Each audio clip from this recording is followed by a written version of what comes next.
Jonny Athletic will join about 5:30 tonight. Ben Leber joins now via the Connecticut Water Systems hotline, brought to you by Sierra Nevada Brewing Company. And let me get to, before we talk more generally about your reaction to the Vikings' 8th victory of the season, we haven't talked at all about, we did, I think, make a change to the starting offensive line. You're a great offensive line mind. You watch all 22, even as the game is going on. You see it three-dimensionally in a way that, idiots like us can't. So, Dalton Reisner starting at right guard. Your thoughts? Well, I guess if it's three-dimensional, it's the all 66. Well, yeah, so that's true. I think, yeah. See, like how I did that math? You can't do math on this show. The funny thing is, so I even mentioned this on the broadcast, and I'm actually glad that he was very honest with me after the game when I was talking to him in the locker room. He's like, yeah, look, the first series in maybe a couple plays wasn't very good. It takes me a while to kind of get my footwork going and kind of change everything up and, the speed of the game. And that's exactly what I sort of reported on, too, was that, his first series wasn't great. And it didn't get exposed or anything, but man, credit to him for figuring it out quickly. I mean, I can't imagine being out that long, not getting any sort of ramp up. He had no quote unquote live bullets in practice. He didn't have training camp, didn't have preseason, and all of a sudden he goes out and plays a position that he's never played before. He figured out really, really quickly, and it seemed like he did great. I mean, haven't watched the all 22 or the all 66 just yet, but from what we've seen, he didn't give up any big pressures and didn't give up a sack and didn't seem to be a liability at all. So, he did great. How do we evaluate the defense? Obviously, you give up 13 points. That's usually considered good. 1 touchdown. That's usually considered good. We're not accustomed to this team giving up so-called explosives, including, of course, a 97-yard play. Another, 50-yarder they got called back because of the proverbial not lining up in the line of scrimmage deal on the right tackle. So how do we come away, how do we properly, evaluate the defense in Nashville? Well, unfortunately, we have to break it down by its kind of individual parts. Run game, defensive front, front seven, outstanding. I mean, and they were great. Under 40 yards or something, rushing the football. We had the 10 tackles for loss. It just seemed like guys were playing with their hair on fire and really penetrating that offensive line. And, some nicely called run blitzes in there when they were guessing run and they guessed right. So that was great. And even the pass defense in the first half was outstanding. I mean, we were tackling well. We didn't let anything over the top. And then you talk about those plays, outside of the 97, 98 yarder, they also had 2 other explosives in the passing game. And then you mentioned the called back 51-yard touchdown by Calvin Ridley. It wasn't great. It wasn't a good feeling in your mouth of like, oh, the defense played great-ish. They were sort of inconsistent in the second half. And, I'm not really sure what happened. Can't really speak to Metellus' play. It just seemed like just maybe a bad angle. Yeah. Maybe the ball got there a little bit quicker. Maybe the speed was a little bit faster than he was expecting, but he didn't look out of position. He just sort of looked like he turned his body, incorrectly. He was like backpedaling versus at a 45-degree angle or just running at the receiver. So, it's just little plays like that. And I don't think that it would have been exacerbated if the score didn't seem closer. And I think, every defense, sure, you have a right to give up a few big plays here and there. It happens all the time. But I think because of the lack of pulling away by our offense, the game just seemed much tighter, and the defense seemed to be much more inconsistent in the second half. Yeah, I think that's a good way to put it. Completions of 16, 19, 21, 30, 33, and 98 yards in the 51-yarder that was negated by the illegal formation call. Now, to your point, though, the Tennessee running backs had 15 yards on 12 carries, so they did do an outstanding job there. I mean, the QB had a little bit of success running, but in terms of the running backs, they got Pollard. They got absolutely nothing going pretty much from start to finish. Let me stay with the defense for a minute. I don't know who your hop splash player of the game is going to be, but I do want to ask you about Pat Jones II. I think he had 2 more sacks. I still view him as a guy that the casual National Football League fan maybe has never heard of, who's putting together some pretty good numbers. I think Mark Craig in the Star Tribune said he's going to get paid because that's pretty much how this league works. Tell me what you saw of him and how he has become a factor, in terms, I think he had 5 quarterback hits as well, become the factor that he's become, even if he's not yet a household name around the league. I just think he has done such a good job of really attacking the offensive linemen's edges and their shoulders. And, it sounds easier said than done because guess what? They're on the move too. They're setting at different lengths or different depths and different angles. And it's not always you could line up and say, okay, I'm going to, attack his outside shoulder because that's my gap responsibility, but I really got to get to this edge. You kind of have a pre-plan for what's going to happen, but you don't know the blocking scheme. You don't know if he's going to block down, he's going to block out or whatever. And so you have to change your angles based on their angles. And he just seems to be reacting so fluidly. And also this defense does a good job with a lot of stunts and a lot of twists and a lot of delayed movements. And he's just fitting right in with that. He's slipperier than I think people realize. And it's just that technique of attacking half a man. And, it's a vet thing.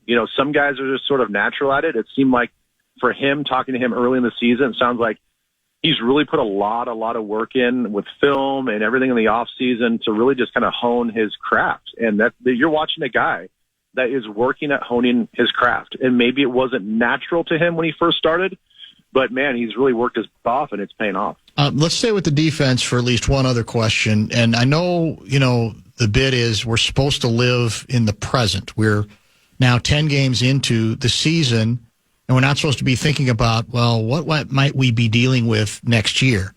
But because before this game, B-Flow in at least one, maybe 2 different interviews, I think for the first time since he's been here, kind of declared, right, that I'm back and once again fully invested in the concept of becoming a head coach in the National Football League again. I think that was very conscious of him. I thought it was very deliberate. The kids would call it very intentional.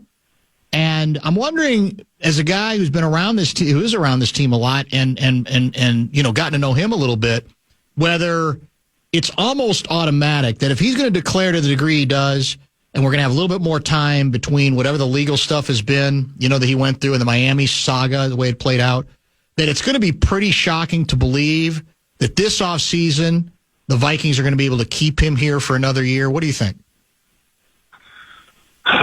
Man, I struggle with this one because I have so much respect for this guy and I want him to stick around.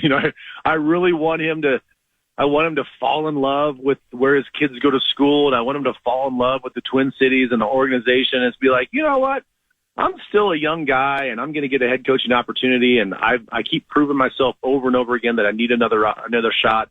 And I'm going to be really choosy about when that I'm going to open that door. And I'm hoping that he's like, hey, I want to win a championship here with the Vikings. And I think that we can do it either this year or sometime soon. I really, really hope that that's what's going on in the back of his mind. And I'm hoping that this is a little bit of a leverage play, because I don't want to believe that he's actually going to leave us just after a couple of years. Maybe this is a leverage play to the ownership of saying like, hey, make me a assistant head coach, pay me some round. But all that being said, obviously, if he gets a great opportunity to go someplace to lead another franchise, I think he deserves it. I think he's going to be a great head coach.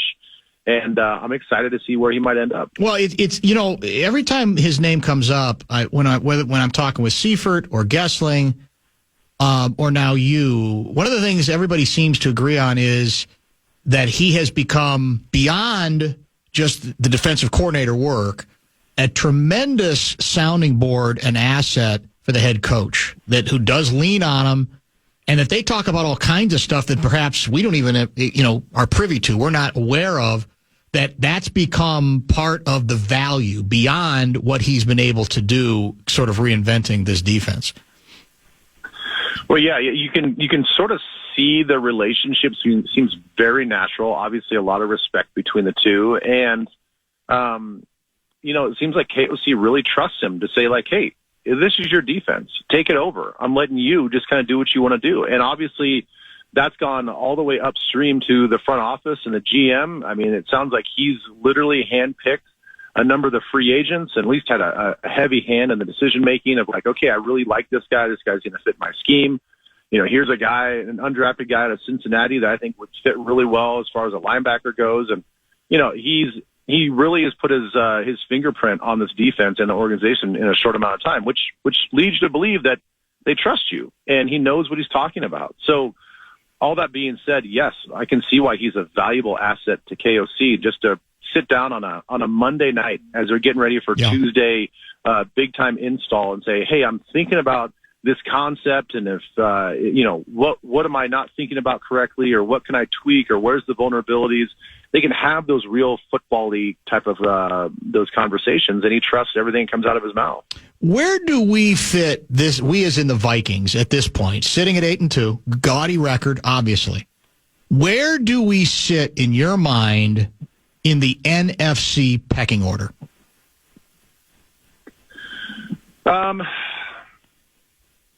Probably not as high as you'd think based on our record. And, obviously we're a playoff team. It sounds like right now the prognosticators say that if the season ended right now, we're going to Atlanta. Yes. Atlanta's hosting. So that's kind of where everybody sees us, and that's where our record would mean. But I got to be honest, I would like to see more consistency out of our team. I think we're a strong team. I think we can be much stronger. I think that we really haven't seen, we played great football, really good football against the Lions, and we just came up short. Yep. That game against Houston, probably the most complete game that our team has played. But outside of that, it's just been maybe more of an uphill battle in some of these games than it needs to be. We're a better team, especially the last 2 weeks. We're a better team, far better than Jacksonville and far better than Tennessee. But why are we keeping these teams close? And everybody can say, yeah, it's a play here, it's a play there. But same thing with this last game.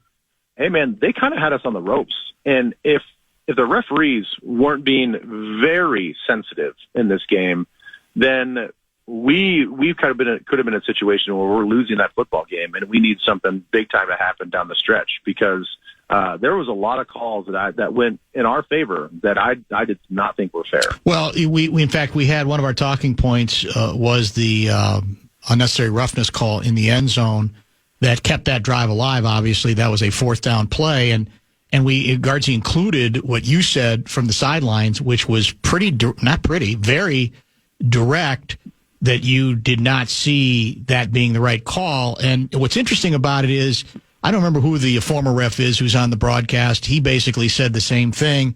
It sure as hell didn't look like a very good call to me. And again, calls happen. We understand that. But that one, I don't know. That falls into the classification to me, Ben, of I do start feeling sorry for defensive players. What did you see? And now that you've had a little time to maybe study it a few more times, hear other people, you still feel the same way that was a call that shouldn't be made, or what do you think? Oh, 100%. I've listened and I've read all the posts and people clapping back at me saying, well, there was helmet-to-helmet contact and XYZ and launching, launch and whatever. I get all that, but that's a good football play. I don't care how you break it down. And I guarantee you, all these people that are telling me about the rules and section code, whatever, about what is a foul, not a foul. If that were Cam Bynum, if that was Joshua Metellus, if that was Harrison Smith on the other side of that, and we were in that situation, people would be pissed that they made that call. Because to me, it was a shoulder contact in the chest of the receiver. Is he defenseless? Well, hell yeah, he's defenseless. He's trying to catch a football. Are you supposed to let him catch the ball, make a football move, turn his head around, and then contact the guy? I don't understand when and where you can hit these guys now. And to your point about feeling bad for these guys, I feel horrible for these defensive players. That is, and guess what? That's a ball that probably shouldn't be thrown if you want to take care of your wide receivers. Don't throw into traffic like that, knowing you're going to get your head taken off. It could have been a spectacular situation, and we have those hits and all that stuff. But that's where quarterbacks sometimes have to learn. Back before we had this kind of silly rule, it's like you learn to like get your eyes going forward to see, oh yeah, there's a zone defender sitting right there ready to decapitate one of my guys. I need to take care of my guy, not only not to get hurt, but not get this ball picked off. So I think it's just taken away from the spirit of the game. I thought it was a clean football hit. It looked violent, but violence doesn't mean it's a foul. Yeah, and obviously that's, well, in effect, 7 points, because then you're getting the ball at the 1 inch line after their coach loses his mind. Yeah, and it becomes 1st and goal at like I said, the 1 inch line. So I tend to agree with you across the board and I feel almost bad saying it because, like I said, 8-2 is 8-2. You go back to the beginning of the season, I can't be a fraud. I didn't think they had any chance to be anywhere near 8-2 with their schedule. Especially the schedule before we've hit this. Now this is the second of 3 games where you go, this looks kind of relatively soft, but I just don't feel like there's been enough declarative stuff where you go, yeah, okay, I really see where this team, where they are and why they might be dangerous. Now, there's still time to do something with it. You're going back into conference. You're going back, against teams in the division. But I'm with you. I feel like it should be more, there should be more decisive play, especially these last 2 weeks, even though you can argue the team was never in real significant danger of losing either week. No, and here's sort of where I'm at with this, and this is a long season, and we all understand that, and I think emotions and expectations have a right to change. And Yes. I was like everybody else. When we started off hot in the first 4 games of the season, I thought this is really fun for a team that we just didn't know what we had. We didn't know if all these new defensive pieces were going to fit together. We didn't know if Sam Darnold was going to be, a better player, or he's going to be what we thought he was going to be, and maybe from his past. There's a lot of unknowns. And so it was really fun to ride that roller coaster and just be like, hey, we're just free Yes, riding here. right. Good point. No expectations. Well, guess what? I don't have those expectations anymore. My expectations are much higher. After watching our guys put together a string of games against really good competition and play, team defense, complementary defense, play strong 4 quarters, face adversity and come back. Sorry, people, my expectations have changed. This is not just a cute football team that just happens to win some games. This is a legitimate football team. And when that takes place, my expectations as far as a former player and a fan is that they're much higher. Like, I expect you to not play sloppy. Now, we cleaned it up from a penalty standpoint this last game, but I don't want to give up 98-yard, touchdown passes. I don't want to give up 51-yard potential touchdown passes. I don't want to give up big explosive plays in the passing game in the second half that could potentially put you in a losing situation. So that's why I'm happy with the 8-2, but I still want to see more. Darnold, I thought, did a much better job threading the needle. We are all looking for the balancing act, right? Where you are not afraid to zip the ball in and to get stuff going downfield, but that discretion needs to be the better, form of valor. So don't, sort of throw the ball up, especially when you get close to the end zone. Now, you could say the pass in the end zone there, he made it tough on his receiver, but notwithstanding that, I thought he was much better in that regard. He obviously could have easily thrown another touchdown pass. To me, that's a catch Naylor needs to make. Oh yeah, that was a great throw. So what did you see from Darnold yesterday compared to what we've seen the previous weeks? Well, real happy that he didn't throw an interception. I thought he took care of the football. Obviously, he was fantastic with his pocket presence and his ability to escape and buy time and keep his eyes down the field. I thought that was great. That's something, that's not anything new. I think it was just, there's a little more extra to this game with him doing that, a little more pizzazz with some of that play extension. The thing that I really admire and appreciate is, he kind of had, I wouldn't say a right to do this, but I think it would be understandable if he was just making the safe throws after the last couple of weeks. Turn the football over, doing those things. Does he start to question his reads? Does he start to question his pre-snap stuff? He didn't do any of that. He came out and he played just like he always did at the start of the season. Like, he was like, all right, I'm just going to let it rip. I'm going to let it fly. I mean, the other play that he threw to Addison, up high where Addison almost got cut in half, that's a strong throw, man. That's a risky throw. And I'm glad he did it because it showed me that he's willing to throw between two defenders and try to thread the needle and ask his receiver to go make a tough catch. And he put it in a spot where only Addison can go and get it. He had a number of those throws where I'm like, good for him, man. Like, he's not backing down. He's not shying away. He's letting everything rip. And that's how this offense functions its best. And again, the narrative is a little bit different had Naylor come down with that touchdown pass. And the point differential is much bigger. Yeah, I played it earlier. It was a sneaky good play I think late first quarter. Vikings have a 3rd and 6 at their 14, and he's under heat. He niftily escapes, pivots out of it to the right, and ends up hitting Sheffield for 16 yards. Accurate throw.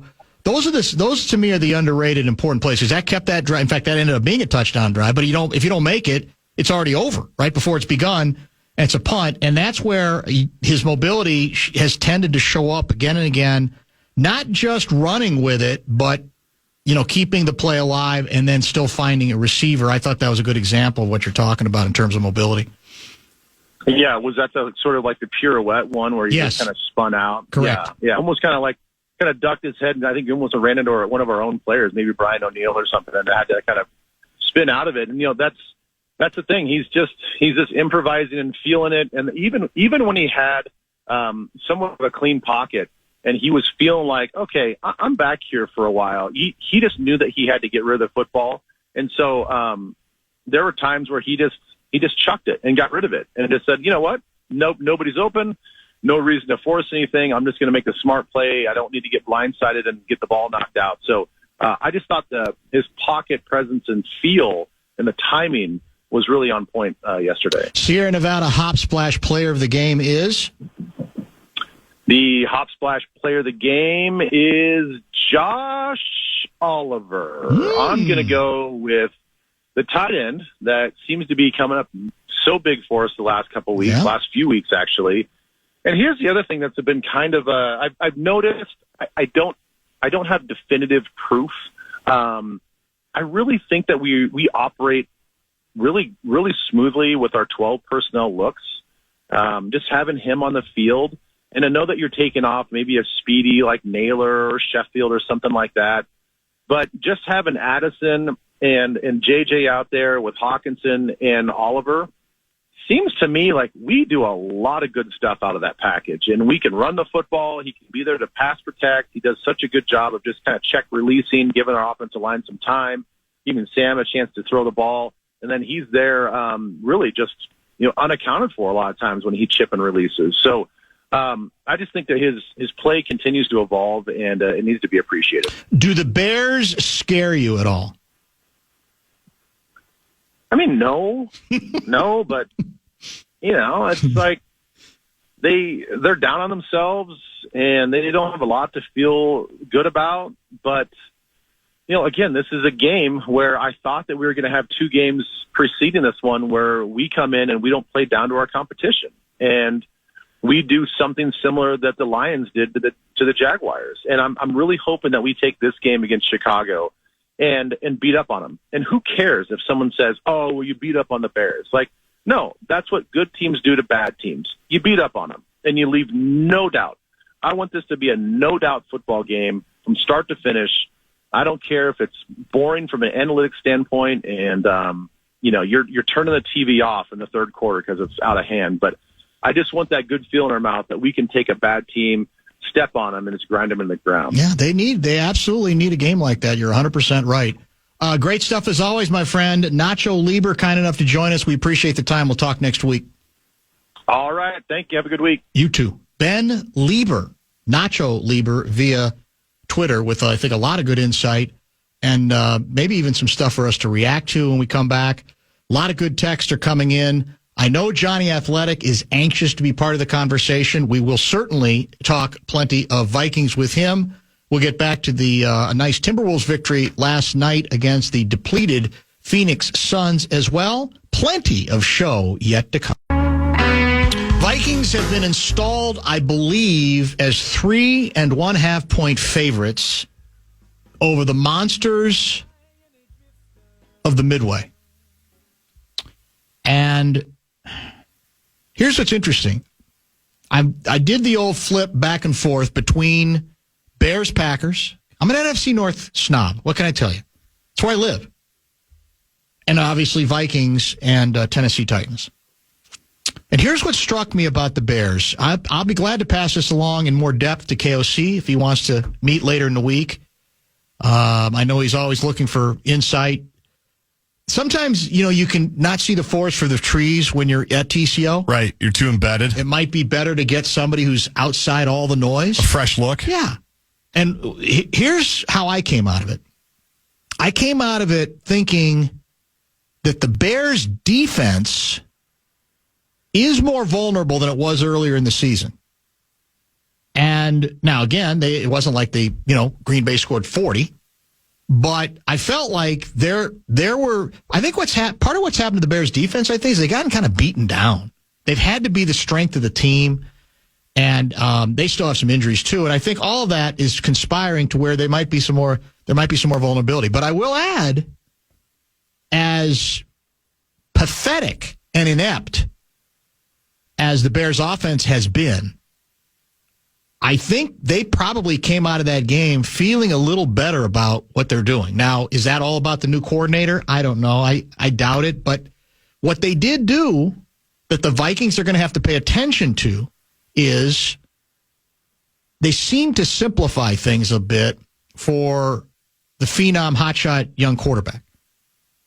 They either convinced him or gave him better plays to where, get rid of it, kid. Get rid of the ball. Throw it. Now. Don't worry about the 27-yard play. If it's a 6-yard play, take the 6. You got sacked 10 times the week before. You don't want to get sacked like that again. Can't be fun. And in the end, they drove. Now, they didn't exactly drive to the goal line, but they drove. In clutch situation, I think they faced it was like a 3rd and 19 that they turned into. Then they had a 4th down, I think in like 9, and got another completion. Caleb looked like he gained perhaps a little confidence. So I wouldn't, if you go into this game going, they're a house of cards offensively, they're not pretty yet offensively. Their offensive line is not very good. I have to believe the kid quarterback might have some confusion issues, like so many of the other young quarterbacks, with whatever B-Flow throws out there in terms of people at the line of scrimmage. But I think they got a little bit of mojo where I wouldn't assume that their offense is as bad as it has looked from time to time. Defense, I think, looks more vulnerable, which is back to, okay, make them pay. Do some stuff that shouldn't matter that's on the road. Dice them up. Take advantage of perhaps the fact that the defense is feeling sorry for itself because for much of the season it feels like it's had to carry the team. But the spread, it kind of makes sense to me. I think that probably sounds about right. 3.5. But yep, that's what I would have picked. And I said earlier, it's silly. I said this with Bynum. He's got nothing to do with the past, the distant past, nightmare stories out of Soldier Field for the Vikings. Nothing, right? It's not like if the Vikings start struggling in this game, Bynum's going to go, well, here we go again. I know this has been happening for like 25 years whenever the Vikings go to Soldier Field. But it's been true for the rest of us, right? We've seen how many misadventures have we seen in Chicago over the years. And I do think part of it is a division game. And, there's always, I think, a greater chance of some weirdness where, especially if you sort of let them, kind of hang around. So I would not assume that their offense is going to be easy to take care of. I think they can be taken care of, but I think they got a little bit of life with the way they played offensively in this game at some points where it's like, just throw the ball, make it a little bit easier. Don't overcomplicate matters. And the other thing that they have to watch for, and this is free advice for KOC too, and for B-Flow. It looked to me like they said to the QB, look, we know you're mobile, but that thing you do where you're like a whirling dervish going from one side 10 yards behind the line of scrimmage to the other side of the field 10 yards behind the line of scrimmage, and then you're like in the middle, and then you your head goes, you spin around like a top. Don't do that. You're not playing UCLA anymore. Exactly right. Yeah. Don't do that. First chance, if your first read's gone, your second read's gone, run it. Get 12. Get 7. Get 9, go out of bounds, because he can do that. And to me, it looked like either he felt a little freer to do it, or they just said that was their mission with the new coordinator to say, let's just, it's always dangerous to have a running quarterback run. We know about injury issues, but that's the way the league is set up now. And that's part of what we have to do with you. So we might have to spy him. We might have to spy him. Oh, a spy. A spy at Soldier Field. I wonder who that would be. I feel like Cashman would be a good spy. I feel like he'd be a good spy. Have we used a spy much? I should have asked Leber that. I'm trying to think of who we've played that have been anything like this. True. We haven't really played. If I look down the list. Not so much. Goff, no. Not so much. Purdy, no. Jones, well, we should have spied Jones in the playoff game. Yes. We didn't. He had like a million rushing yards. That's true. Flacco. We don't have to spy him generally. Most teams don't spy him. Stafford, we should have spied him. We had like 3 sacks that he got out of. That's true. Who else did we have here? Stroud? Did we need to spy Stroud? Well, he's not. I mean, he basically like doesn't want to run very much. Yeah. We didn't play Love. Did we play Love or did we play Willis? I can't remember. I honestly don't remember. It was all the way back in September. I don't remember either. I'm just looking at the schedule. Yeah. A-Raj. Yeah, we haven't had a lot to do in that sense. And A-Raj isn't what he was. How about that nightmare? It's crazy. And he wants back. He's like, do they want him back? Does anybody want him back? No. Who are the quarterbacks? One of them's our guy. One of them's Darnold. And the other guy's Wilson, that have a better winning percentage as Jets quarterback than A-Raj does right now.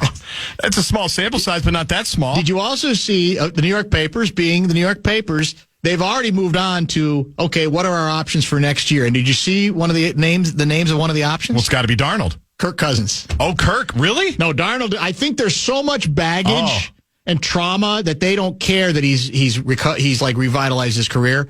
But Cousins' name has come up. So, so if the season ended today, I'm all confused. We would play there? Yes, because we're wild card their division. Yeah, unless we can somehow leapfrog Detroit, we're obviously going to be a wild card. That's true. But we've got a great record, so right now we're 5th. Atlanta might be on the verge of imploding, though. They're 6-5, and they are the 4th division leader right now, or winner right now. So, did you see what your guy Kirko's doing next Sunday night? No, I don't think I did. He's on the NBC broadcast. Yeah, he's the guest broadcast guy. He should cancel. I mean, Kirko's trying too hard to be not Kirko. Yeah. Or to be the new Kirko. Hey, I'll show up, sure. The timing's not good there because that's something that always sounds good. Yes. That happens with us every once in a while. Hey, we're going to have so-and-so player come to Shields next week. Yeah, right. And then they get boat race and it doesn't sound great. Interesting. Have we won the last 4 at Soldier Field? Somebody's suggesting we won the last 4. I was going to look. Because it hasn't been a little better. It hasn't been the House of Horrors as it was. But there was a run where, and a lot of it was, they had Cutler for a while, so he was always capable of doing some stuff. You know how I feel about the 2000s teams, the Chicago teams. Right. I don't need to go down that road again. But they've always had some dangerous players. Yes, they have. And so weird things can happen. Yes, they do. They still do, as poorly and if they functioning as they are. Well, that's it. If they weren't so inept at situational football. Well, you said it. I mean, they are literally the end of 2 games, the last plays of 2 games away from being above 500. Yes. Correct? And Greeny said it this morning, Eberflus is atrocious on the penultimate play, the second to last play, because it was the Hail Mary that he didn't care about, right? Or the play before where he gave him, 12 yards? 12 yards to make the Hail Mary possible. And he said, that wasn't really meaningless. We didn't care. Meaningful. And then yesterday, you can tell me I didn't see this, but they could have run another play with the timeout to get the field goal closer. At least one more. And he also said maybe 2. Wasn't that meaningful? Even though the percentages for your kicker, he's 100% from 40 in. But this wasn't 40 in. And exactly. And when he kicks beyond 40, anybody who watches the Bears knows He kicks low. Yeah. He always kicks low. They knew that, and it was a low kick. And I think the percentage was like 71% or which something. Is not, It was a dramatic drop-off, though, from 100%. Has not missed in the last X amount of years. What if Beeflo goes to Chicago next year? Well, when you guys were talking about it, I did start thinking about that. The only saving grace there is, I think, doesn't the Bears' next head coach have to be a great offensive mind because of the QB? Or I guess if you're smart and you're Beeflo, you say, I'll bring in the great offensive mind and I'll just hand it to him. Right? That's the key.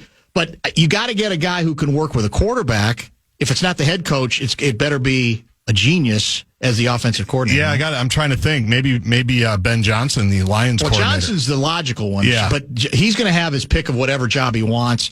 And I don't know if the Bears would be at the top of the list. I don't know what would be considered the best offseason job that's going to be available. It all depends on how the league views Caleb Williams, right? That's true. Because that's who you're going to tie yourself to if you go there. That's true. But what else do you think about the organization? What else do you think about who's running it? What else do you think about talent elsewhere?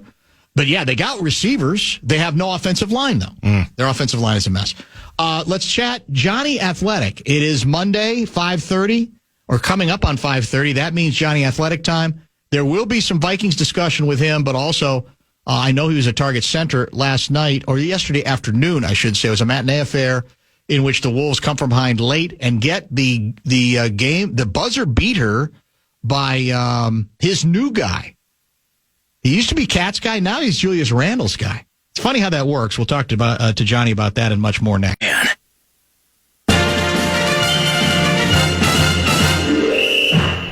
time for Jonny Athletic. Jonny Athletic. Jonny Athletic. And he's on the Dan Barrero right now. Big night on the Fan, by the way. Monday Night Football this evening. I can't imagine a less compelling ball game. Dallas Cowboys are going nowhere, right? Their quarterback's gone. I think they're hosting the Houston Texans. And apparently, yes, as they closed the roof, part of it, like big panel of it, fell onto the ground, onto the field, correct? Yes. Never good. Not ideal. But that's the matchup. That's the matchup tonight.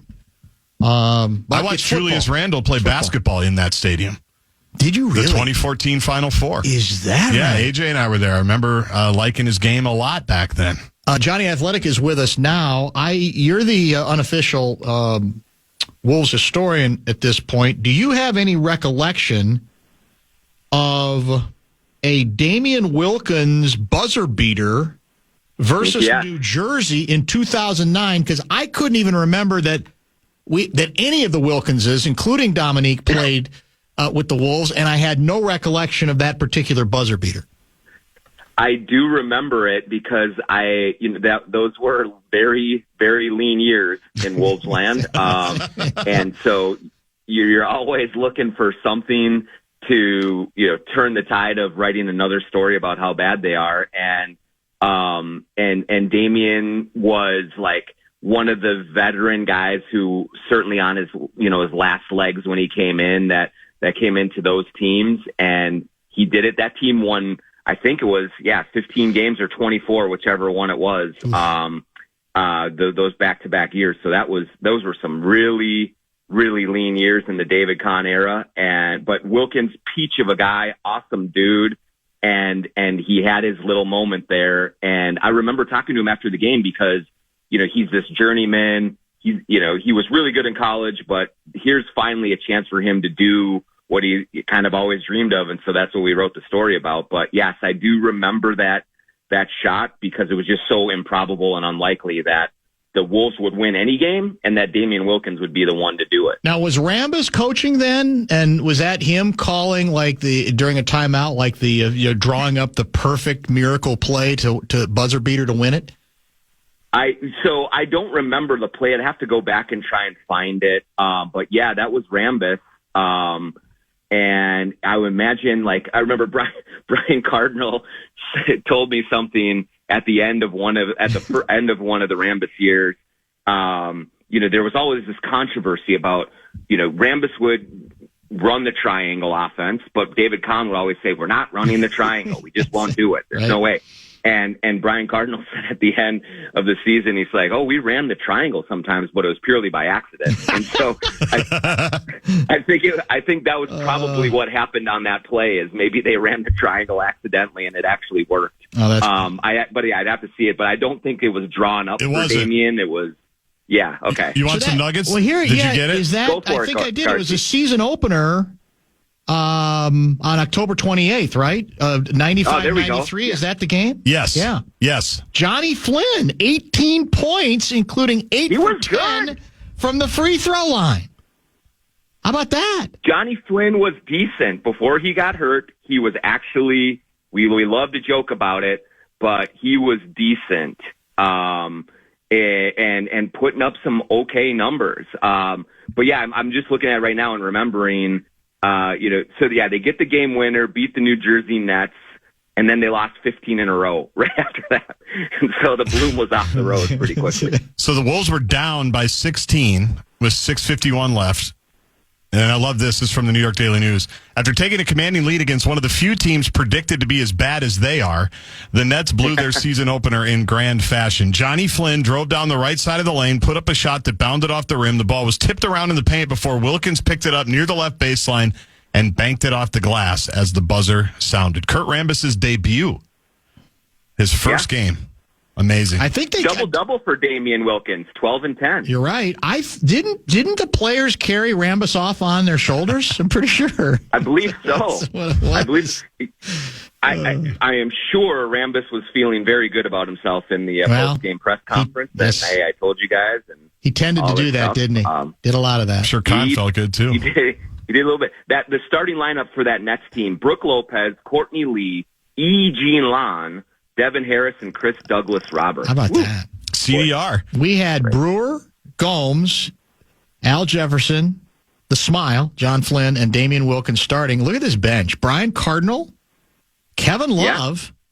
Was he hurt or something? Why is he 0 minutes? What happened to him? Mark Blunt. Knuckle push-ups? Probably knuckle push-ups. Ryan Hollins. Petrov. I don't remember him much. Alexei Petrov, yes. Wayne Ellington was on that club, and Ramon Sessions. My God. But stop real quick, and then I'll let you guys talk. I take back every bad thing I've said about the Wolves the last 2 weeks. I've overreacted to everything. I have overreacted. I need to change my culture, as Flip would say. I have completely overreacted. You need to change your face is what you need to do. This is exactly the splash of cold water I needed to get my mind right for the rest of the Wolves season. It's as good as it That is where we were at one time. It was they were dark days. Oh, by the way, Guardsy, can you hit the breaking news sounder? We got to give our guy Dylan credit for this one. Guess who is back as head coach in college football? Tim Brewster, ladies and gentlemen. Tim Brewster, interim coach. Are you hungry or are you starving? In the wake of the news that Charlotte has fired the head coach, Biff, is it pronounced Poggi? Yeah, Biff Poggi. Poggi. The Great buyout, name. $1.3 million. Brewster, the tight ends coach at Charlotte and associate head coach, becomes the interim head coach. He hit the for beach. rest of the season. How good is that? How good is that? Oh, my God. Now we're going to have to grab the press conferences. Yes. I got to fly there tonight. Like, I got to go to the press conference. You do? I mean, I should. Like, what an unbelievable thing to walk into. That would be amazing. Good. That's just outstanding. The other sneaky funny part about this is because his head coach just got fired, Brew's going to be at another place next year. That's true. He's You're been right. at 62 places. That's it. And they've all been the greatest in the world since he left Minnesota in 2010. Now Brew's going to be on the hunt for another gig. What is the Charlotte nickname? I don't even know. Do you? I feel like they're like, well, remember, who did I say? Oral Roberts when they were the Crusaders? Those are the Crusaders. I'm not good at this. Yeah. It's a weird name. I'll look it up. Look it up. I'll look it up. While we continue with Johnny. So we get the buzzer. We're talking buzzer beaters because, of course, Randall got one yesterday. The 49ers. Afternoon. It's the 49ers. That was going to be my guess. I should have trusted it. Thank you. I want to say thank you from the bottom of my heart to everybody in 49ers Nation. Niner Nation. Or Niner Nation. You're right. Niner Nation. It up. Yeah, Niner We're Nation. going to make Niner Nation proud the last couple weeks here in Charlotte. So good. So good. Get your chili hot indeed. Now, I thought I'd heard from Randall after the game that the play call was for Edwards, but it looked like there was some difficulty getting the ball in, at which point you got to get it in. So is that your understanding of the play? What did you hear? Yep. So if you remember, as the game was on, like Julius was really good all game. Ant was kind of a non-factor in the first half, Yes. and Phoenix was clearly trying to take the ball out of his hands. But he got going in the second half. I think he had 20 points in the second half, and really started to feel it down the stretch. And so they had the ball 2.7 seconds to go. I think Finch dials up a play where Ant is the first option. He was coming off of a curl, and they were going to try to get him to get it and go to the rim because Phoenix didn't have any rim protection. And so they were going to try and do that. And even if you get fouled, all you got to do is make one and you're good. So that was the plan, but Phoenix kind of took that away, did a good job defensively on Ant. And so Ingles then inbounds it to Julius. And it was a little bit kind of shaky at the start. Yeah, it was. Gets the ball and then just gets into his shot. And he, as he told us after the game, he loves that step back to the right. And as soon as he let it go, you knew that he knew it was going. He starts backpedaling and splash, and the place went absolutely bananas. It was really fun. Like, it was full in there, afternoon game, and it was going crazy. So. 2-minute rule, or the 2-minute report indicated belief that there was he did not commit an offensive foul pushing off, but that he did lift his pivot foot and should have been called for traveling. Now, I haven't done the film, Zapruder film like fashion. What did you see? Yeah, I looked at it, Dan, and I will say in both in real time as I watched the play unfold, and then when I was watching the replays afterward, I, with my naked eye, thought that it was a push-off. I thought that he did get enough into Okogie to kind of, now, did Okogie embellish it? Absolutely. He kind of leaned into it and tried to draw the foul, but I thought Randall made decent contact. They disagree. I did not see a travel. I can see that there was a little bit of a shuffle, but in reality, that never gets called. Mm-hmm. I think the push-off was rare to get called, but you're just never going to call a player like Julius Randle, for a travel on that little side step back. It just doesn't happen. So I think that the officials were right to not make that call. I think we could debate on whether that was an offensive foul with the push-off. So the Suns are missing two of their big three, obviously, dominating through much of the game. And so I guess we're in trying to evaluate how much value to put on it. Despite those losses, I'd still thought of it as one of those fiber victories because the game seemed dead and buried. They looked dead and buried, and they did summon up something. We're all looking for them to summon it up longer than for 4 or 5 or 6 minutes at a time, right? The idea is let's get closer to the complete games, which the Wolves did so often last year, which explains why they ended up with such a good record and vying for the number 1 seed for much of the season. But the fact that they got it going to the degree they did, finally did have, I thought, some good defensive possessions, and then made enough offensive plays. To me, I do put that into the classification of a nourishing victory. What did you make of it? Yeah, I agree with you, Dan. Now, obviously, this team has been searching for an identity, for some consistency. It has been underwhelming to mediocre, really, for the first part of the season, considering how healthy they've been and the relative lack of strength of schedule. I mean, they're playing Portland twice. Yeah. They're playing Miami without Jimmy Butler. They're playing Sacramento without DeMar DeRozan. They're playing, Phoenix without Durant and Beal. So they should be winning these games. But while they are not playing their best, while they're not even close to playing their best, at least they are finding some sort of grit and some sort of fiber to summon to win games in adverse situations. They beat Denver by coming back from late in the fourth quarter. They beat Sacramento twice in nail biters on the road. Now you beat Phoenix and you find something when you literally had nothing for the first 3 quarters of the game. I do think that there is something there to feel good about. And Chris Finch said it after the game. He said, look, we are trying to find a rhythm, but while we are trying to find a rhythm, you do see the promise of this Edwards-Randall pairing in that they are absolute bucket getters when everything is breaking down. Edwards did it against Sacramento in overtime. on Friday, and then Randall did it against the Suns on Sunday, and Randall and Edwards were actually both really good down the stretch. So they are the kinds of players that even when shots aren't falling, even when the offense isn't smooth, even when you can't seem to get a stop, they are the guys that can keep you in games and win games that you maybe should not have any business winning. And so in that respect, for them to get to 8-6, for them to win some of these games like that, those are positives to build on while they are clearly still struggling to find any kind of cohesion and play together. Is Mike Conley figuring it out? It seems like it. Yesterday he was only 1 for 2, and he didn't blow up the stat sheet, but he played 30 minutes and he was a plus 14 in those 30 minutes, and you could see that Finch had to go back to him in the fourth quarter, like just needed him out there to run things, to get them some decent shots. And I thought he fought well enough defensively. I mean, Tyus actually did take it to him pretty well late in the game, but still I think Conley was doing enough offensively to get Edwards and Randall the ball in places where they could do damage that he was really important. And he's, prior to yesterday, he'd starting to knock down some threes.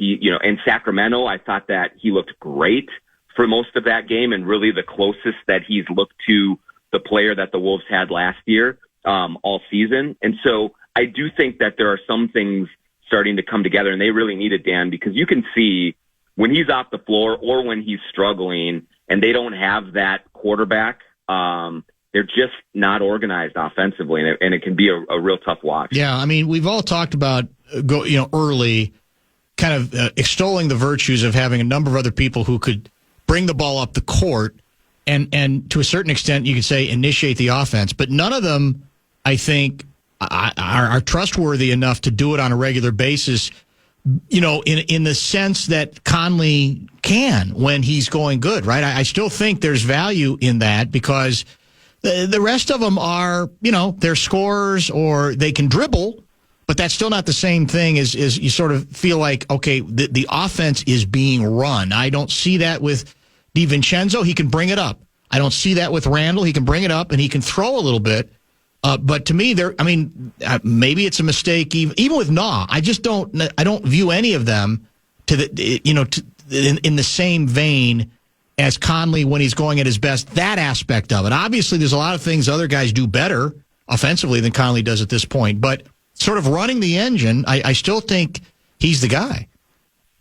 100%. Yeah, it's clear that what they have behind Mike Conley right now are a bunch of game managers, and Conley's a real game-winning quarterback. Like, that's what he does. And it comes naturally to him because he's been doing it forever, because that's his style of play. He just knows how to do it. You can tell when Conley is off the floor and it's Alexander Walker or it's DiVincenzo especially, I think one of the reasons that Dante has struggled a little bit with his shot prior to yesterday is I think that he's putting too much on his own shoulders to try and be something that he really isn't yet. I mean, he can make some plays, but he's trying to drive into the lane, elevate, and make high degree of difficulty passes in traffic, and that's not his thing, and he turns it over, and it just, the offense does not run smoothly in those situations. I actually thought, Dan, that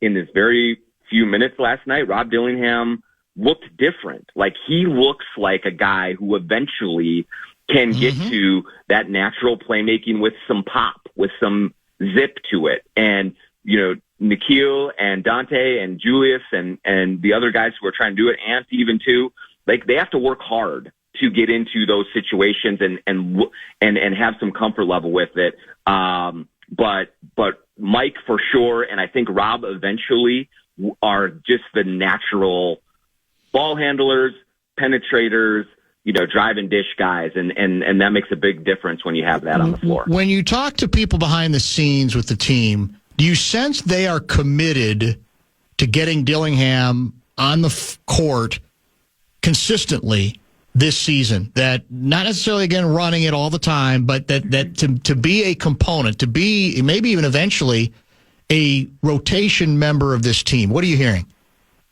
Yeah, I mean, there certainly is a desire for that to happen eventually. I just think that they are having a hard time doing that right now while the team is generally struggling, especially defensively.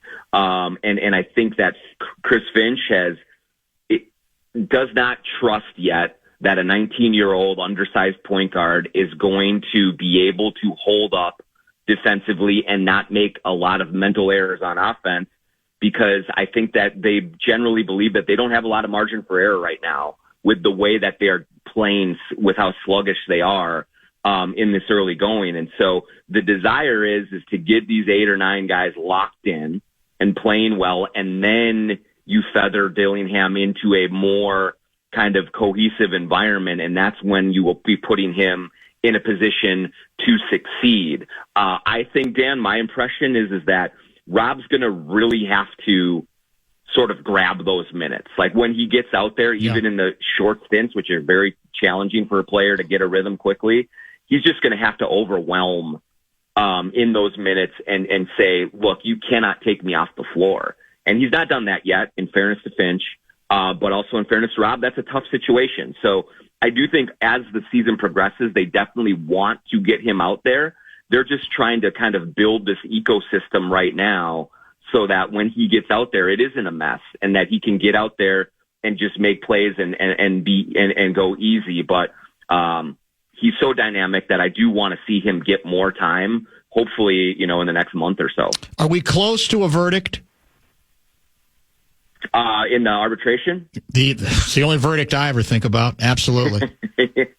Yeah, no, we are not, Dan. I was under the impression that after the arbitration hearing was completed, that the panel would take about 30 days, and then we'd have a ruling. But I've kind of found out over the last week or so in talking to people about it, that the week of testimony that just happened was not the final step. There's still some more briefs that they have to be submitted in replies, and then all of the sides have to get together again for one more face-to-face meeting for any follow-up questions that the panel has before they render a verdict. So what I'm told is it's going to be 3 months. It's going to be end of January before anything comes. So I wouldn't wait with any bated breath right now. Interesting. Can we hold you over to talk Vikings, or is your schedule tight?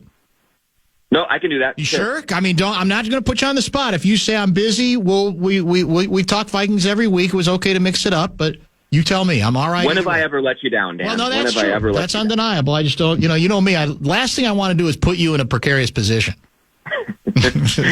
I am at your beck and call. Let's do it. Outstanding. Jonny Athletic, a little bonus time. Well, let's get his impressions of the Minnesota Vikings after a 10-point victory in Nashville.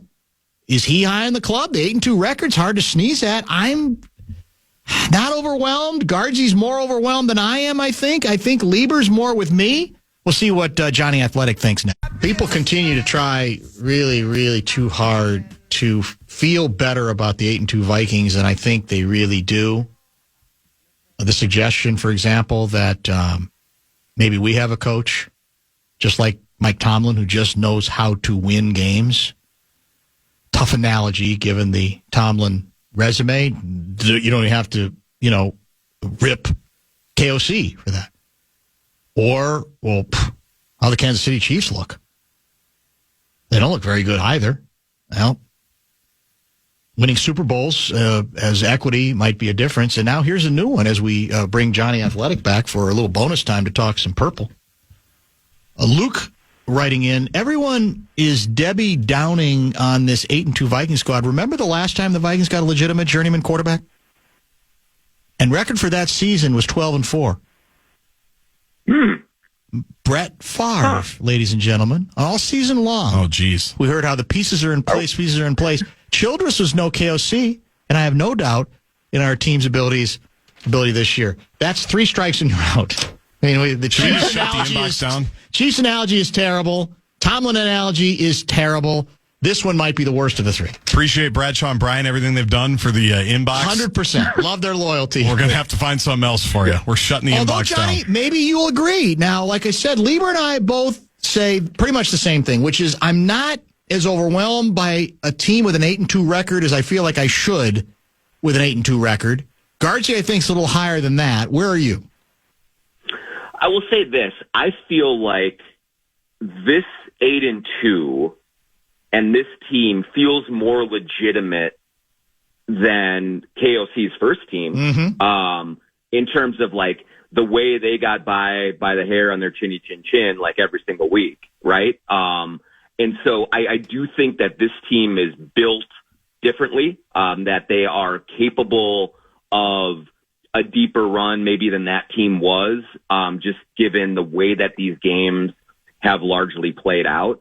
That said, no, that Brett Favre season was one of the best quarterback seasons I've ever witnessed ever. And he was surrounded by Hall of Fame players.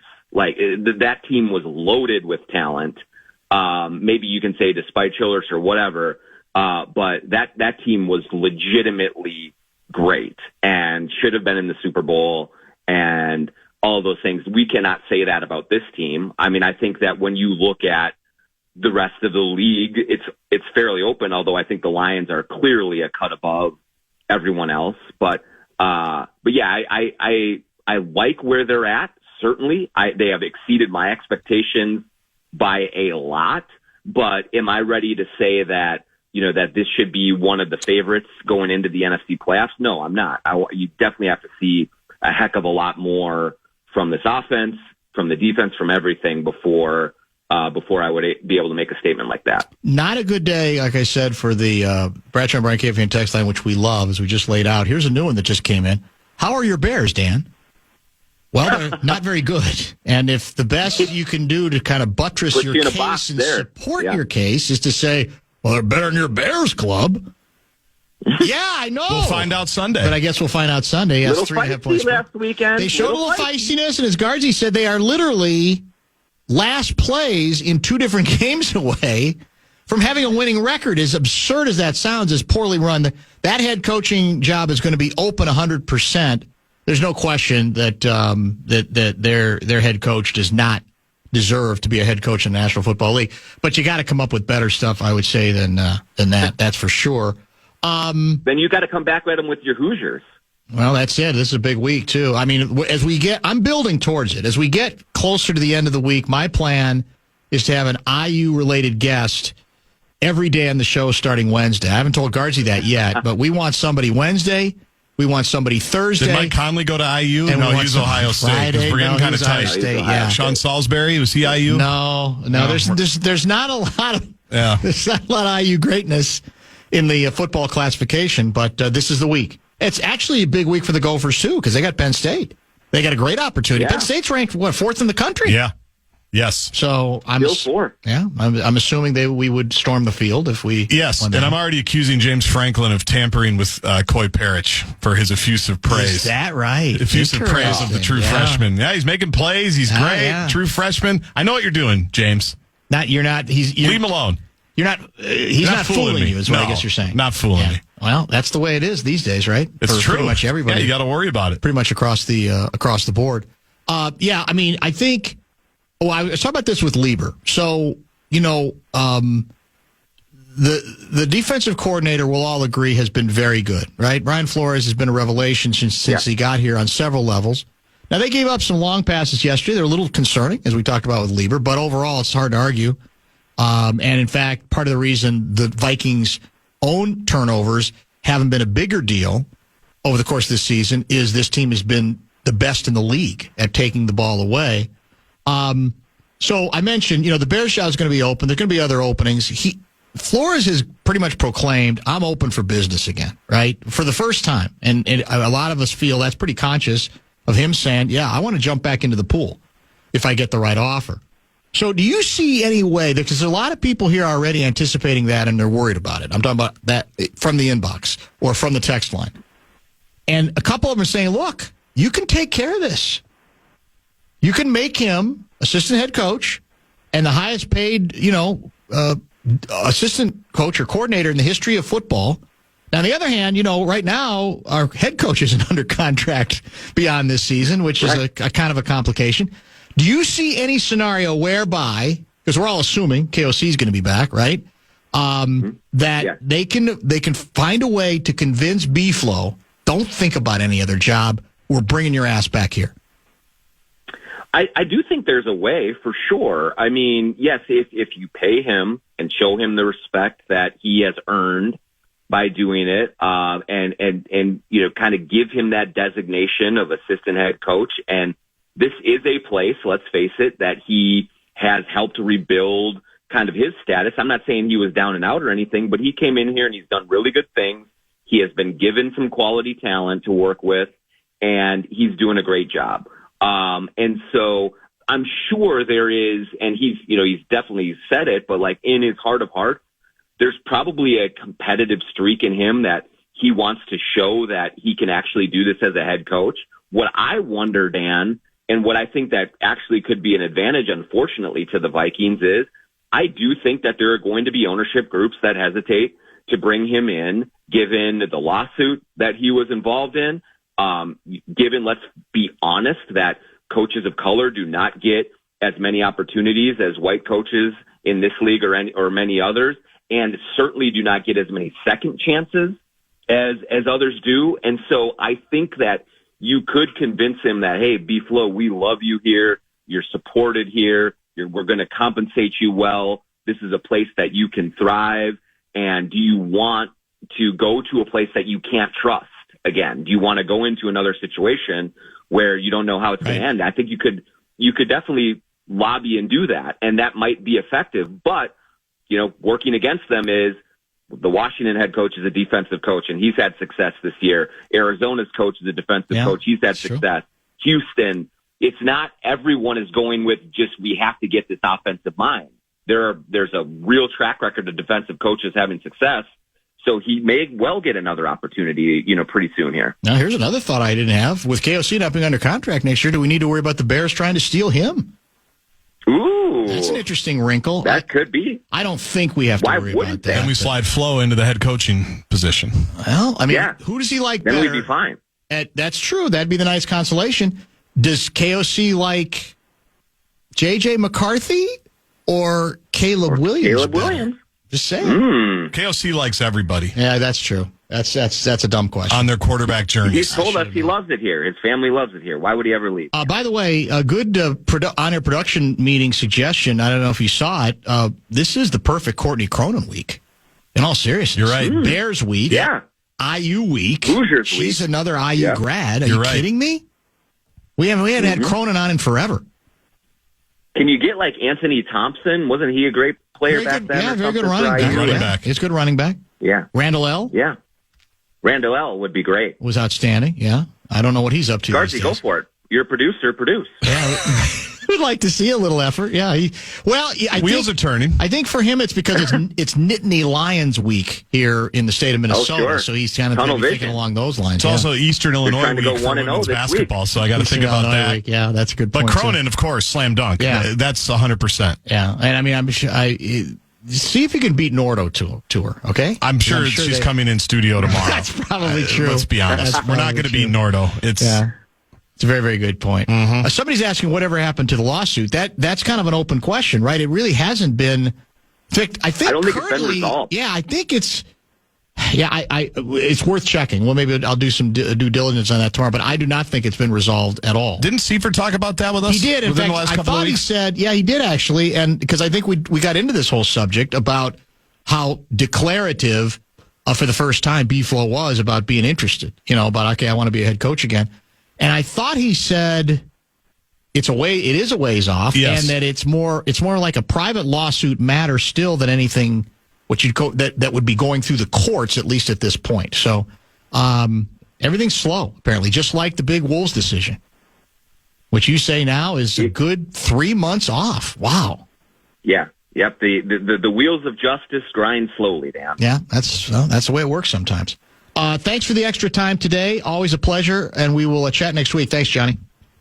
Yep, thanks. And just real quickly, I'll be at Head Flyer Brewing in Northeast Minneapolis, a recording of the John Krasinski show tomorrow night, Tuesday, 7 p.m. with Jim Peterson. So if you're around, stop on by. Sounds good. I gave Johnny clearance to promote his podcast and the appearance because, unlike other fan contributors, Johnny doesn't savage us on his podcast. And no, absolutely not. Yet. We'll see. Yeah. We'll see if he can keep it in the lines with Jim Pete tomorrow. But who would you be talking about there? I'm not sure. Any idea. That when other people on a podcast just completely drag us, Johnny doesn't just sit there and let it happen. It's because we're all about a bunch of bits. We don't mean what we say. We've been bits forever. We have no conviction. I feel like we're kind of Jonny Athletic now to the newspaper guy that he was ripping a couple of weeks ago, keeping receipts. That's right. We keep receipts too. Hey, did you ever get a response from that guy that you were kind of trolling from AP? No, I didn't. And the thing that bothers me about that, Dan, here we go again, but like he has like 400 followers, so I know he sees my mention. Like I know he sees it. So like it bugs me a little bit. I almost emailed him, but I decided not to. That's too good. All right, we'll talk next week. Thanks, Sean.